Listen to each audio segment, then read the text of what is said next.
होलकर राजवंश की इतिहास प्रसिद्ध महिलाएं। अपना इंदौर। मालवा के उत्तरकालीन इतिहास में होलकर राजवंश का बहुत बड़ा योगदान रहा है। इस वंश के वीर पुरुषों ने जहां युद्ध क्षेत्र में अपने शौर्य के कारण अपार ख्याति अर्जित की है, वहीं इस परिवार की महिलाओं ने स्थानीय प्रशासन, दान पुण्य और सद्व्यवहार के कार्यों से विजित राज्य को स्थायित्व प्रदान करने में महान ऐतिहासिक कार्य किए हैं। गौतमाबाई होलकर, मल्हाराव जैसे वीर मराठा सेनापति को तत्कालीन इतिहास में जो गौरव प्राप्त हुआ, उसका बहुत बड़ा श्रेय उनकी प्रथम पत्नी गौतमाबाई होलकर को है। वह स्वभावत धीर, वीर और एक आदर्श मराठा महिला थी। इनके पिता का नाम भोजराज बारगल और माता का नाम मोहिनी बाई था। पिता भोजराज बारगल मल्हाराव के मामा थे। उनके भाई नारायण जी बारगल उदयपुर महाराणा संग्राम सिंह द्वितीय के दरबार में सेवारत थे। 7 वर्ष की अल्पायु में ही गौतमाबाई का विवाह होलकर वंश के संस्थापक सेनापति सूबेदार मल्हाराव होलकर से हुआ। नारायण जी बारगल को महाराणा संग्राम सिंह द्वितीय ने बूढ़ा परगना, मंदसौर जिले का नारायणगढ़, उनकी सेवाओं के उपलक्ष्य में जागीर स्वरूप दे रखा था। भाई ने बहन गौतमाबाई को विवाह में उक्त परगने का आधा भाग भेद स्वरूप प्रदान किया और विवाह के साथ ही मल्हाराव को पश्चिमी मालवा में राज्यश्री के रूप में उक्त भूभाग प्राप्त हो गया। गौतमाबाई ने अपनी जागीर के प्रमुख गांव का नाम अपने पति के सम्मान में मल्हारगढ़ रखा और नारायण जी बारगल की शेष जागीर के प्रमुख गांव का नाम नारायणगढ़ कर दिया गया।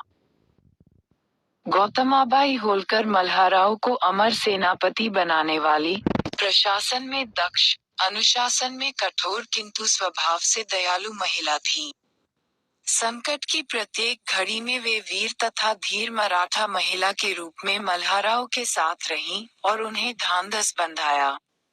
एक दूरदर्शी व कुशल सलाहकार के रूप में उन्होंने मल्हाराव को व्यक्तिगत एवं राजकीय कार्यों में सहयोग प्रदान किया। श्री M.W. बर्वे द्वारा उद्धृत एक उदाहरण इस दृष्टि से उल्लेखनीय है। गौतमाबाई प्रायः मल्हाराव के साथ उनके सैनिक अभियानों में रहा करती थी। पानीपत के तृतीय युद्ध के समय जब सिकंदरा के निकट दत्ताजी सिंधिया की असामयिक मृत्यु हो गई, तब मल्हाराव अत्यंत दुखी हुए। निराश एवं हताश सेनापति को गौतमाबाई ने बड़े ही उत्साहवर्धक शब्दों में उनके कर्तव्यों का भान कराते हुए लिखा था, आप शूर, अनुभवी और सरदार होकर इस समय शोक में डूबे हुए हैं। दत्ताजी और जनकोजी आज के बच्चों ने कितना पराक्रम किया और आप रोते बैठे हैं। जनकोजी शिंदे घायल हैं, साथ ही उनकी स्त्रियां और साथी भी दुखी हैं। इसलिए उनसे मुलाकात कर उनको दिलासा देना ही आपके लिए योग्य है। गौतमाबाई के इस संदेश पर मल्हाराव ने जनकोजी शिंदे के परिवार को मालवा भेजा और स्वयं दोगुने उत्साह से युद्ध में व्यस्त हो गए। वर्ष 1733 में मल्हाराव होलकर ने श्रीमंत पेशवा बाजीराव को एक प्रार्थना पत्र दिया कि मेरी सेवाओं को ध्यान में रखते हुए मेरी पत्नी गौतमाबाई को कुछ जागीर प्रदान की जाए। पेशवा के भाई चिनाजी बलाल ने भी इसके लिए पेशवा से सिफारिश की।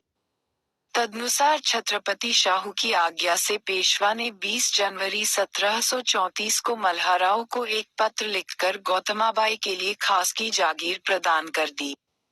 महाराज कुमार डॉक्टर रघुवीर सिंह के अनुसार उसी खास की जागीर की प्राप्ति के बाद मालवा में होलकर राज्य की वास्तविक स्थापना हुई। इस पत्र द्वारा गौतमाबाई होलकर की 2,99,010 रु. वार्षिक आय की एक बड़ी जागीर प्राप्त हुई। इस खास की जागीर की समुचित सुव्यवस्था का श्रेय भी गौतमाबाई को मिला। वह एक कुशल प्रशासक की भांति समय समय पर अधिकारियों को स्वयं निर्देशन देकर खास की ताल्लुकों की व्यवस्था करती थीं। अहिल्याबाई होलकर ने प्रशासन की सूझबूझ इन्हीं से प्राप्त की थी। गौतमाबाई एक सुयोग्य सासू के स्नेह के साथ अहिल्याबाई को कई कार्यों की शिक्षा भी देती रहीं और उन्हें खासगी की सच्ची उत्तराधिकारी बना सकी। होलकर राजवंश की इस इतिहास प्रसिद्ध महिला का स्वर्गवास 66 वर्ष की आयु में बुधवार 21 अक्टूबर 1761 को हुआ। इनकी कीर्ति वर्षों तक मालवा में गूंजती रही। लगभग 27 वर्षों तक उन्होंने खासगी जागीर की व्यवस्था का कार्य पूर्ण सफलता के साथ संपन्न किया। द्वारिकाबाई व बजाबाई होलकर होलकर राजवंश में जहां गौतमाबाई और अहिल्याबाई जैसी संभ्रांत महिलाओं ने राजकार्य में अपना विशिष्ट स्थान बनाया, वहीं द्वारिकाबाई और बजाबाई जैसी सतियों ने हिंदू धर्म की तत्कालीन परंपराओं के अनुरूप पति की पार्थिव देह के साथ सहगमन किया। द्वारिकाबाई और बजाबाई, बनाबाई होलकर मल्हाराव होलकर की पत्नियां थीं। इनके संबंध में बहुत कम जानकारी प्राप्त होती है। प्राप्त प्रमाणों से ज्ञात होता है कि आलमपुर में सूबेदार मल्हाराव होलकर की मृत्यु के समय ये दोनों वहीं थीं और मंगलवार 20 मई 1766 के दिन पति के पार्थिव शरीर के साथ सहगमन किया था। चंद्रचूड़ दफ्तर में इनका उल्लेख किया गया है। मल्हाराव के साथ ही इन दोनों सतियों की भी उत्तर क्रिया काली सिंध नदी के तट पर हुई और अस्थियां गंगा में प्रवाहित हुईं। खानदारानी हरकुबाई होलकर, मंगलवार 20 मई 1766 के दिन मराठों के वीर सेनापति मल्हाराव होलकर की जीवन ज्योति विलुप्त हो गई।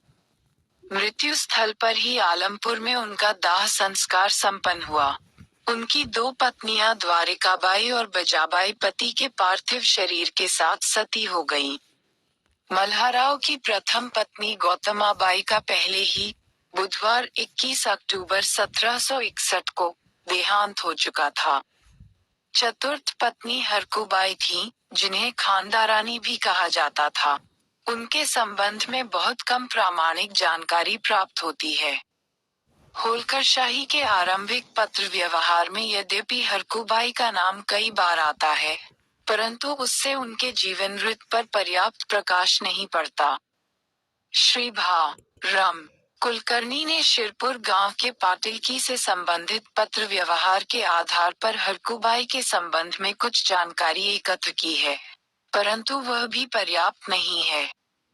तथापि, जो कुछ जानकारी उपलब्ध होती है उस आधार पर इतना तो अवश्य कहा जा सकता है कि हरकुबाई को होलकर राजवंश में गौरवपूर्ण तथा सम्मान का दर्जा प्राप्त था। वह अपने निजी पत्र व्यवहार में स्वयं की मुद्रा, श्रीदत्त चरणी तत्पर हरकुबाई होलकर, का उपयोग करती थीं। मल्हाराव के अंतःपुर में उनका वजन था और अहिल्याबाई ने अपने पत्र व्यवहार में गंगाजल निर्मल हरकाई जैसे सम्मानित शब्दों का प्रयोग उनके लिए किया है। इनके संबंध में कहा जाता है कि वे शिरपुरकर परिवार की कन्या थीं और उनका विवाह खानदेश के वाघाड़ी गांव में हुआ था। तारुण्यकाल में ही वह विधवा हो गईं और बाद में खानदारानी की हैसियत से मल्हाराव के अंतःपुर में उनका प्रवेश हुआ। सेनापति मल्हाराव के खांडे, तलवार के बंधन की रस्म के साथ उनका विवाह हुआ। कुछ लोग मल्हाराव की खांडा रानी को सिरवी जाति की कन्या मानते हैं, परंतु श्री वा. ठाकुर के अनुसार शिरपुरकर वंश की हरकुबाई ही खांडा रानी थी।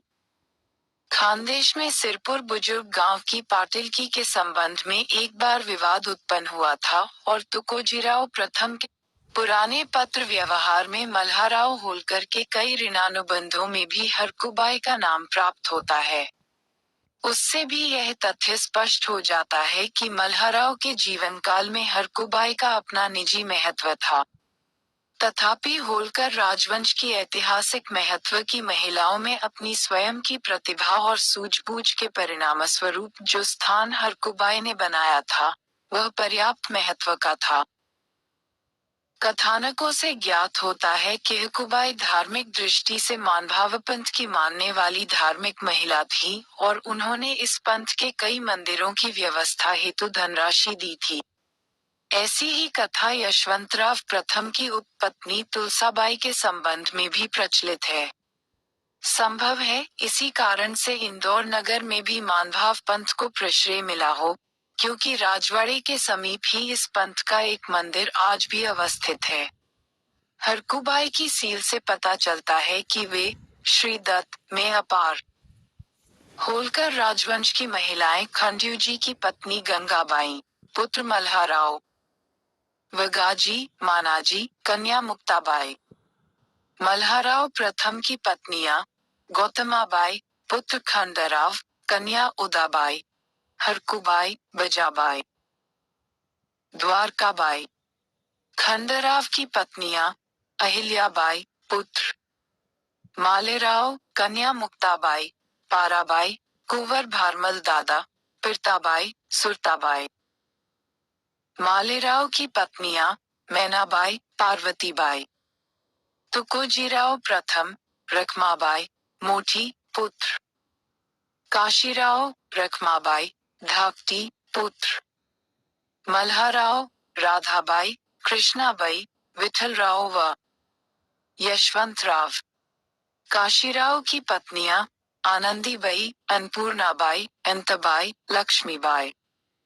मल्हाराव की पत्नियां गौतमाबाई उर्फ जीजाबाई, पुत्र खंडराव, यमुनाबाई, यशवंतराव, लाडाबाई, पुत्री भीमाबाई, तुलसाबाई, कृष्णाबाई, पुत्र मल्हाराव, तुलसाबाई, कृष्णाबाई, पुत्र मल्हाराव, मल्हाराव, जीजाबाई, गौतमाबाई, लक्ष्मीबाई। खानदारानी मार्तंडराव, विठलराव, गहनाबाई, तुकोजीराव द्वितीय, रखमाबाई, लक्ष्मीबाई। खानदारानी महालसाबाई, भानगांवकर गौंड की कन्या, भागीरथीबाई, विकाजी फिंसे की कन्या, राधाबाई, पार्वतीबाई, भानगांवकर गौंड की कन्या। अगर इस ब्लॉग में दी गई जानकारी आपको पसंद आए तो जय माता दी दुर्गापुर यूट्यूब चैनल को आगे अपने दोस्तों में शेयर करते रहें। जय मल्हार, जय मां अहिल्याबाई होलकर।